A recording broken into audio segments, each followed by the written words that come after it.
मैं हूं मेघा सिंह और आप सभी का स्वागत है एसपीएन 9 न्यूज में। एक तरफ राज्यसभा चुनाव को लेकर सभी पार्टियां जो है होड़ में लगी हुई है, वहीं दूसरी तरफ कांग्रेस पार्टी जो है एक तरफ राज्यसभा चुनाव के लिए भी तैयारी कर रही है, वहीं दूसरी तरफ अपने पार्टी के अस्तित्व को बचाने की लड़ाई भी जो है वो कांग्रेस पार्टी लड़ रही है। आपको बता दें कि 5 राज्यों में हार के बाद कांग्रेस पार्टी कहीं ना कहीं 2 राज्यों में जो सिमट कर रही है वहां पर भी उनकी हालत खराब चल रही है। कुछ समय पहले राजस्थान से भी इस तरह की खबरें आई थी, वहां पर भी देखने को मिल रहा था कि 2 गुट बन चुके हैं। राज्यसभा चुनाव से पहले एक बार फिर से अंतरकलह की खबरें जो है सामने आ रही थी, लेकिन अब ऐसे कयास लगाए जा रहे हैं, ऐसा कहा जा रहा है कि अब युवाओं की जो भागीदारी है कांग्रेस पार्टी में उसे बढ़ाने की कोशिश की जा रही है और अब इसी क्रम में कन्हैया कुमार को जो है बड़ी जिम्मेदारी मिल सकती है कांग्रेस पार्टी की तरफ से। दरअसल यहाँ पर कन्हैया कुमार को लेकर चर्चाएं काफी दिनों से हो रही है कि कन्हैया कुमार कांग्रेस पार्टी में तो है, लेकिन कांग्रेस पार्टी उन्हें अभी तक सही ढंग से उपयोग नहीं कर रही है। 5 राज्यों में चुनाव हो जाते हैं, कहीं भी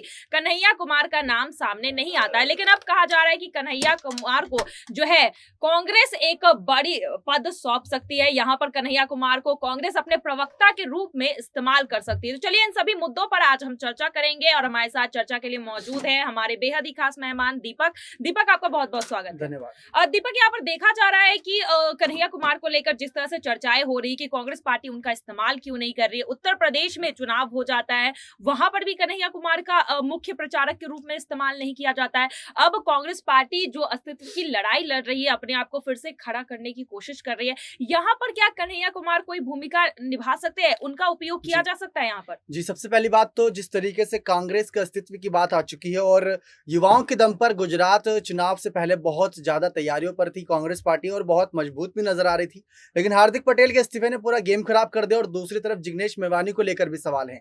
कन्हैया कुमार की बातें भी यहाँ निकलकर तमाम सामने आ रही, क्योंकि जिस तरीके से राजस्थान में सचिन पायलट को लेकर सवाल रहते हैं कि अगर उनको कोई बड़ा पद नहीं सौंपा गया तो बीजेपी में शामिल होने में देरी नहीं लगाएंगे, तो दूसरी तरफ वही हाल कन्हैया कुमार का भी है। कन्हैया कुमार अभी युवा है और युवा अगर अभी से ही वो शुरुआत राजनीतिक सफर की अलग अलग जगहों अलग अलग राज्यों में से करेंगे तभी जाके आने वाले समय में एक बड़ा पद पा सकेंगे, लेकिन कांग्रेस उनका इस्तेमाल उस तरीके से नहीं करना चाह रही और ना करती दिखी है। पिछले कुछ चुनावों की बात करें तो वही एक रीजन बनता नजर आ रहा है कन्हैया कुमार को लेकर, जब आप सवाल खड़े हो रहे हैं कि अगर हार्दिक पटेल ने भी इस्तीफा दे दिया है तो जो पद खाली है, जो पद को लेकर यहाँ पर कामकाज होना चाहिए विधानसभा चुनाव से पहले, अभी तैयारी नहीं करेंगे तो आम आदमी पार्टी और बीजेपी पूरी तरीके से मजबूत नजर आ रही गुजरात चुनाव में।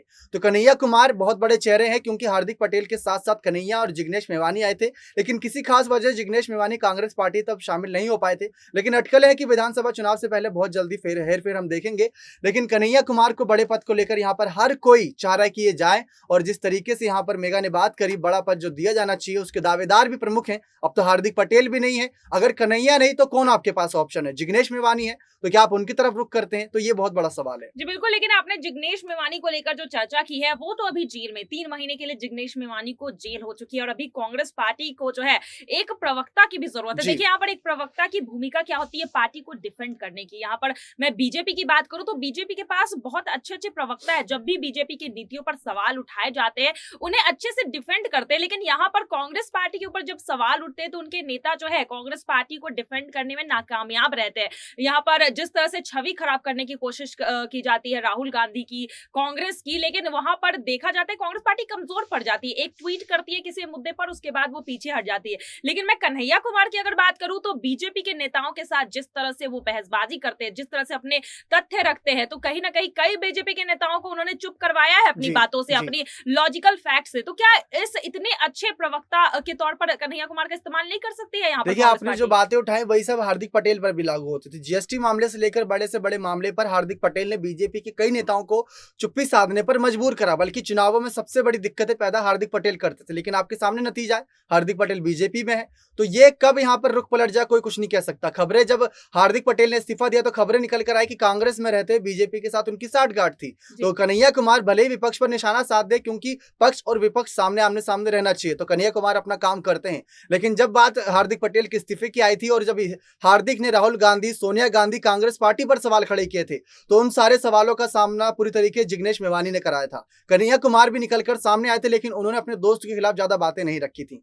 तो कन्हैया कुमार एक बीजेपी कहीं ना कहीं कांग्रेस प्रवक्ता के रूप में प्रबल दावेदार हो सकते हैं, लेकिन जिस तरीके से इन दिनों हालात बदलते नजर आ रहे हैं, बीजेपी, आम आदमी पार्टी भी मजबूत पकड़ बना चुकी है गुजरात चुनाव से पहले, तो क्या कन्हैया कुमार इतनी बड़ी पार्टियों का सामना कर पाएंगे? क्या उस हिसाब से हुंकार भर पाएंगे जो उनके दमखम चाहिए कांग्रेस पार्टी में? जी, और हमारा अगला सवाल यही है कि यहाँ पर बात हो रही कन्हैया कुमार की, तो उनकी पकड़ जो है ज्यादातर बिहार के क्षेत्रों में है, बिहार के इलाकों में है, या फिर यहाँ पर राज्य की बात करें तो उत्तर प्रदेश में भी हो सकता है। लेकिन गुजरात की अगर बात करें तो वहां पर कन्हैया कुमार की उतनी पकड़ नहीं है, लोग भी वहां पर जानते नहीं है गुजरात में। तो क्या यहाँ पर कांग्रेस पार्टी कन्हैया कुमार को लेकर गुजरात में दांव खेलेंगी? क्योंकि वहां पर देखा जा रहा है कि कन्हैया कुमार भले ही एक अच्छे प्रवक्ता है, लेकिन जनता के बीच उनकी उतनी पहचान नहीं है, वो कनेक्शन नहीं है। तो क्या यहाँ पर फिर भी गुजरात चुनाव में कन्हैया कुमार को मौका दिया जा सकता है? देखिए, सबसे पहली बात होती है कि किस नेता के साथ कितनी जनता का समर्थन है। जैसे हार्दिक पटेल थे, उनके साथ पूरा पाटीदार समुदाय था।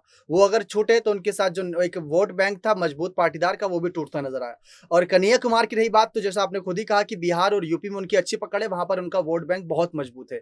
तो किस तरीके से इस्तेमाल यहाँ पर कांग्रेस पार्टी गुजरात चुनाव में उनका करती है, वो देखना काफी दिलचस्प होगा, क्योंकि इतने सालों से गुजरात चुनाव को लेकर तैयारियों में जुटी हुई है कांग्रेस पार्टी भी। जो पिछली बार मात खाई थी उसमें बहुत क्लोज थी, हरा सकती थी, लेकिन कहीं ना कहीं कुछ कारणों की वजह से पीछे रह गई थी। लेकिन इस बार हार्दिक पटेल के इस्तीफे ने पहले यहाँ पर नाक में दम कर दिया, और दूसरी तरफ कन्हैया कुमार किस तरीके से वोट बैंक मजबूत करते हैं, बयानबाजी अच्छी करते हैं, पक्ष पर विपक्ष पर बहुत अच्छा निशाना साधते हैं, लेकिन जब बात आती है वोट बैंक की, तो किस नेता का समर्थन कितना है वो देखा जाता है। जैसे अगर बात करें राजस्थान में भी अगर गुटबाजी चल रही है, तो सचिन पायलट के साथ गुर्जर समुदाय बहुत ज्यादा जुड़ा हुआ है, हार्दिक पटेल के साथ यहाँ पर पाटीदार समुदाय था। अब कन्हैया कुमार के समर्थन में कौन है वो भी तो आप देखिए। जी बिल्कुल, और यहाँ पर देखना ये है कि हम लोग तो चर्चा ये कर रहे हैं कि कांग्रेस पार्टी क्या जिम्मेदारी दे सकती है, लेकिन यहाँ पर कांग्रेस पार्टी जिस तरह से नजरअंदाज कर रही है कन्हैया कुमार को, क्या हो सकता है कि हार्दिक पटेल के बाद कन्हैया कुमार भी कांग्रेस पार्टी का दामन छोड़ दे? क्योंकि वो भी काफी समय से पार्टी में है, जुड़े हुए हैं, लेकिन उन्हें अभी तक वो मौका नहीं मिला है। और आगे अगर मौका नहीं मिलता है तो क्या कन्हैया कुमार भी हार्दिक पटेल के नक्शो कदम पर चल सकते हैं? यहाँ पर अगर आप सबसे बड़ा सवाल खड़ा करें, तो जो युवा नेता है ना आज के दम पर, आज की जनरेशन के, वो सिर्फ काम के लिए यहाँ पर जाने जाते हैं। हार्दिक पटेल ने इस्तीफा दिया तो उन्होंने अपने काम के लिए दिया, कि कांग्रेस पार्टी में वो नेतृत्व नहीं दिखा, वो आगे का फ्यूचर एक प्लान नहीं दिखा जिसको लेकर वो पार्टी के साथ जुड़े रहे।